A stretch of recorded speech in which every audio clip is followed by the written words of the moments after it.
I met my guardian angel recently, and they're not exactly what I expected.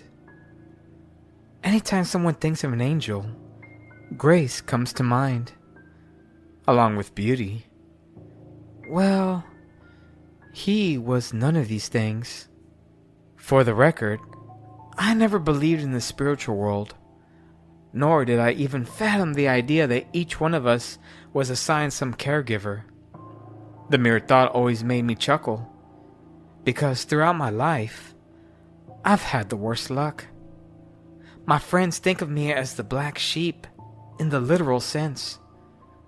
If something bad could happen, then it would happen to me. I don't know how many times I've heard some silly statistic about 1 in 5 or 1 of 3, immediately understanding I would be that one. Hit by a car? Sure, several times. Been mugged before? Almost on a weekly basis. Hell, I'm the guy that constantly finds a hair in their meals. And for the most part, I accepted the reality of my fate. I was a person not like others. I'm even still single, because 1 in 4 men will never get married. At this point, I'm tired of hearing about ratios and statistics. It's almost like learning the future whenever a new study is announced. So, I spend most of my time at my local pub, drinking my sorrows away. Not that I really had any, but I didn't have much going on, and understanding that 1 in 10 men will develop liver disease, I figured, why not enjoy my liver while I have it? This is when I met Roger. He was sitting at the bar with his head hunched down into his arms. He appeared to be sleeping as the perspiring mug of beer stood tall next to him. I've seen him before. He usually was drunk whenever I would arrive to the pub, and for the most part, there was nothing special about him. That's to say, I really never noticed him. Occasionally I would see him lift his head, reaching for his mug as he would swiftly chug down whatever remaining remnants of his beer was left, and then signal to the bartender for another, only to retreat his face back into the comfort of his folded arms. This particular day, the bar was a bit more crowded than normal. Apparently, there was some game on. I didn't really care for sports, so I had no desire to sit close to the big screen. Because of this, the one spot I found at the bar was next to Roger. As usual, his face was wedged into his folded arms. He seemed to be passed out. I could hear the dreadful sounds of him wheezing out for air, escaping his clenched posture. I signaled to the barkeep for my usual, and before I could even sit down, a stench emanating from Roger hit me like a bag of bricks. It was awful. It smelled as if he hadn't showered in weeks. To make matters worse, the sea of people that inundated the small space kept shoving me closer to the drunken man. As soon as I got my drink, I downed it and scoured the room for another available spot. That's when I first heard his raspy voice. A pathetic sound it was. "You did this to me," the drunk man spat it out. Even though my back was turned to him, I knew he was speaking to me. The words somehow fluttered their way into my ears as the sound caused me to shiver. I pretended not to hear him, as I kept my eyes forward towards the screen, acting as if I was watching the game. "You hear me?" Roger yelled out a bit louder this time. I closed my eyes, annoyed, realizing it was time to leave.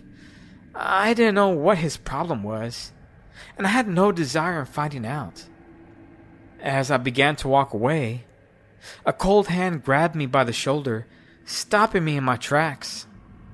I could see Roger's long fingers practically attach themselves to my shirt like some nightmarish spider, and that's when I finally decided to turn around. There he was. Now facing him, I could see how malnourished he seemed to be. His cheeks sunk into his face, while dark rings cradled underneath his puffy eyes. He bare a look of devastation. But worse, he seemed to be angry. "After everything I've done for you, you don't even have the courtesy to answer me? I should have let you die a long time ago." He angrily scolded me. I aggressively shoved his hand off me, feeling more dominant seeing how thin the man was, though his grip left a tingling sensation on my shoulder. "What do you mean, old man?" I told him with a stern voice, though Roger's intense stare didn't break. I saw his frown sink further down his face as bits of ember seemed to appear in his eyes. My once courage dissipated into the noise that engulfed us, and I gulped heavy with dismay. "I know you know who I am," the old man told me. I narrowed my eyes, trying to see through the withered face, imagining how the younger version of this drunk man would look. And to my astonishment, he did seem oddly familiar. Yeah, I remember you. I was a kid, doing the things us kids did. I was running home from school, delighted that it was Friday. And I ran into the middle of the street without looking, and I paused. I could see a slight grin grow on the old man's face. "You're the douchebag that hit me with their car!" I shouted at Roger, now remembering the man. I could feel my fists clenched tightly as an urge of violence washed over me, ready to strike the man that started my bad luck. Since that accident, my life never was right. As I opened my mouth ready to thrash the drunken man with another verbal assault, he interjected. "If I didn't hit you with my car, you would have been kidnapped that day. The strange van that you occasionally saw roaming around the school building, well, they were going to stop a block away. Sit there with malice, waiting for the perfect victim to walk by. And if you ever looked in the mirror, then you know that pitiful mask you call a face was the perfect victim. So, you're welcome." Roger told me. I didn't know what the hell he was talking about. What van? Did I remember a van? No, there wasn't one. Though what I did remember was having 2 broken arms and a concussion. I missed almost an entire school year because of this idiot. "Listen, old man, I don't know what you're talking about, but because of you, my arms didn't grow the way they were supposed to. Hell, I got held back a grade because of you. I should kick your ass." I angrily yelled as I approached closer, standing over him as he sat on the bar stool. That's when Roger stood to his feet. This must have been the first time I've seen him not crouched over the bar, passed out. And that's when I realized how tall he was. He had to be almost 7 feet tall. "Remember the time you fell off your bike and chipped your tooth? That was me as well. You're welcome," Roger said as his hard breath showered me in a stench. "When I chipped my tooth? You mean when I flung off my bike face first, busting my mouth? I lost several teeth that day. What do you mean it was you? My bike hit some stupid rock," I told him. Roger's grin only grew more hideous when he saw how perturbed I had become. "If you didn't lose your tooth that day..." "Teeth," I interrupted. "Yeah, teeth. Then you would have eaten some bad meat at school. And let's just say your sad gut wasn't made to withstand any food poisoning," he told me. My annoyance was now reaching the threshold of no return, understanding that this man knew way too much about me. Perhaps he was some scam artist. I held my tongue as I came to the epiphany that he seemed to be getting off from my anger. So, instead of yelling, I calmly asked him to explain his point to this foolish conversation. Okay, so what are you getting at? What do you mean it was you? I cautiously said with much apprehension. I was assigned to you. At first, you didn't look like much. Just your typical kid. You should have seen me back then. I was quite a sight. Young and strong. I had the energy of 1,000,000 suns. My initial thought of protecting you would have been a walk through the park. It wasn't until I saw the thing following you that I realized I was in for a wild ride. Initially, I thought the creature would get tired, leave you be. But, boy, was I wrong, because that dreadful beast persisted. Even after I confronted it, the damn thing stared me down, as if I was a mere fly waiting to be swatted. I have to say, I've never met a being that made me feel so inadequate. But I had no other choice. I had to protect you, the only way I could.